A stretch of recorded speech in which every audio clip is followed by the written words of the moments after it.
Ok, alors ça y est, donc je suis bien arrivé au 770 Baruch Hashem. Le voyage était un petit peu long, c'est pour ça que vous avez ça, la vidéo a un petit peu tardé.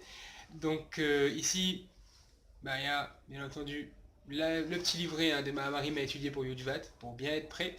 Baruch Hashem, donc je voulais vous raconter une petite histoire pour commencer ce séjour. C'est l'histoire donc d'un chassid qui se rend chez le Baal Shem Tov afin de lui demander une bracha pour voyager en Eretz Israël.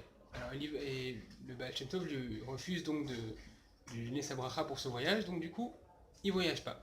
Une fois, deux fois, trois fois, jusqu'à que finalement il décide de partir en Eretz Israël, en passant par le Baal Shem Tov, et plutôt que de demander si oui ou non il peut partir, demander une bracha pour que le voyage se passe bien. Donc du coup, il arrive chez le Baal Shem Tov, et grande surprise, le Baal Shem Tov lui donne sa bracha.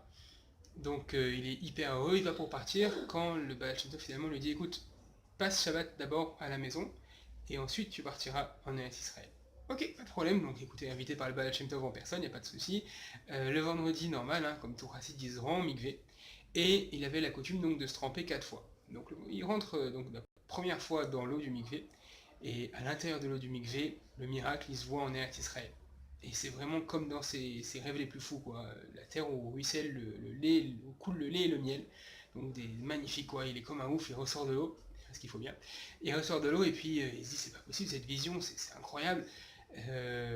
Ça lui donne encore plus envie de partir. Donc, lorsqu'il replonge encore une fois dans l'eau, là il se voit à Yerushalayim. Et il voit vraiment Jérusalem comme dans ses ses plus belles visions, ça veut dire tout reconstruit avec au loin le Beth Amikdash et une lumière pas possible.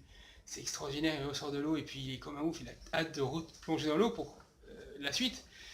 Lorsqu'il plonge dans l'eau pour la troisième fois, du coup, il se voit au Beth Amikdash. Et il voit les Kohanim, les Lévim qui chantent les Teilim et tout ça, et tous les gens autour qui viennent prier au Beth Amikdash, il est comme un ouf. Il n'en croit pas ses yeux.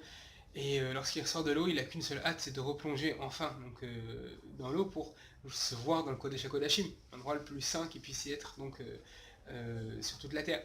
Lorsqu'il plonge dans l'eau, où il se voit, et dans la maison du Baal Shem Tov.